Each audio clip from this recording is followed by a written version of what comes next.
Bien, on va réunir les formes ici. Alors, je pense que je vais réunir cette forme-là avec celle-ci, que je sélectionne aussi, mais en enfonçant la touche majuscule. Comme ça, les deux sont sélectionnés. Et peut-être la tête aussi en même temps. Voilà. La tête, ceci et ça. Tout ça, je vais les réunir en une seule forme. Donc je recommence. Je clique à côté. Donc je clique sur la tête. Avec la touche majuscule, je clique sur la première moitié du corps ici. Et puis, toujours avec la touche majuscule, la touche Shift, je clique sur la troisième partie du corps. Et les trois sont sélectionnés. Et pour réunir ça, on a une fonction qui s'appelle le Pathfinder. C'est une palette avec des opérations booléennes, notamment réunion. Alors vous faites apparaître la palette Pathfinder par le menu Fenêtre, Pathfinder. Alors c'est bizarre, un nom anglais comme ça dans un logiciel en français. C'est parce qu'ils n'ont pas traduit. Ils n'ont pas traduit, ils ont gardé Pathfinder. Vous voyez ce que ça peut vouloir dire?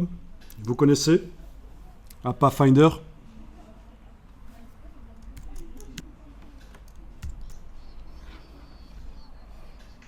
Alors, donc, c'est une palette qui joue sur les tracés. Et les tracés en anglais, c'est ce qu'on appelle des paths, des chemins. Et Pathfinder, ça vient des scouts ou de l'armée aussi. C'est ce qu'on appelle un éclaireur. Donc c'est un jeu de mots en fait. C'est un jeu de mots qu'ils ont fait, Pathfinder. Ils ont appelé ça Pathfinder parce que c'est sympa, ça travaille sur les tracés, ça... Voilà. Donc c'est ça l'idée. Alors, ce qui nous intéresse, c'est la première fonctionnalité, Réunion. On clique là-dessus et on va voir que les formes sont réunies en une seule. Voilà.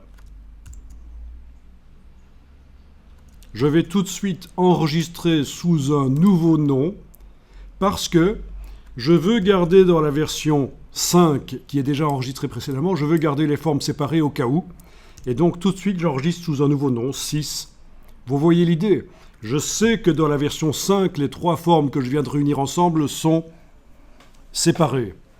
J'enregistre le fichier sous un nouveau nom. Comme ça, aucune chance que j'écrase par erreur la version 5. Et ça, c'est toujours utile de pouvoir revenir en arrière au cas où on aurait besoin des choses avant qu'on leur fasse subir quelque chose comme ça. Ok. Donc, voyons un peu au niveau de la patte ici. Bon, d'abord, au niveau de cette forme, je vais lui donner un fond noir et aucune couleur de contour. Donc, elle est sélectionnée, bien sûr. Dans la palette des outils, j'active la case de fond. Dans la palette nuancier, je vais aller appliquer du noir. Voilà. Au niveau du contour, je mets la case contour à l'avant-plan et je vais enlever le contour. Voilà.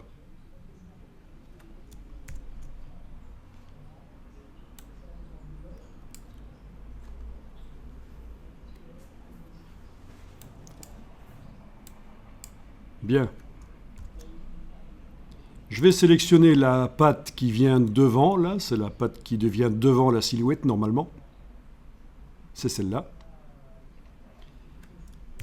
Et même chose, je vais lui donner également cet aspect. Alors, il y a quand même tout un boulot à faire à chaque fois. Donc, je vais peut-être faire appel quand même au style graphique. Ça va peut-être être intéressant. C'est-à-dire que je vais prendre les caractéristiques d'un objet pour les appliquer sur un autre. Donc, je resélectionne finalement ma forme ici, noire, sans contour. Et je vais aller chercher la palette style graphique, menu fenêtre, style graphique. C'est par ordre alphabétique, je vous rappelle, c'est donc forcément en bas. Voilà la palette des styles graphiques. Il y a déjà quelques styles graphiques qui sont là, mais pas beaucoup. Donc l'idée, c'est qu'on peut stocker les caractéristiques d'une forme dans la palette style graphique pour pouvoir rapidement les appliquer sur une autre forme. Donc comment est-ce qu'on fait? Eh bien, il faut que la forme soit sélectionnée, c'est le cas ici. Et dans la bas de la palette style graphique, on clique sur la petite icône qui est juste à gauche de la corbeille. Et voilà, c'est là. Du coup, pour appliquer le style graphique sur cette forme-là, c'est simple, je la sélectionne, la patte qui est devant là, et j'applique le style graphique et voilà, j'ai obtenu ce que je voulais obtenir, un fond noir et pas de contour. Et ça peut être fait rapidement pour toute autre forme, notamment les autres formes. Je vais peut-être prendre aussi la patte ici à l'arrière, la patte qui vient devant. Je la sélectionne, j'applique le style graphique. Voilà. Et voilà. À ce stade, ce serait intéressant d'enregistrer le fichier.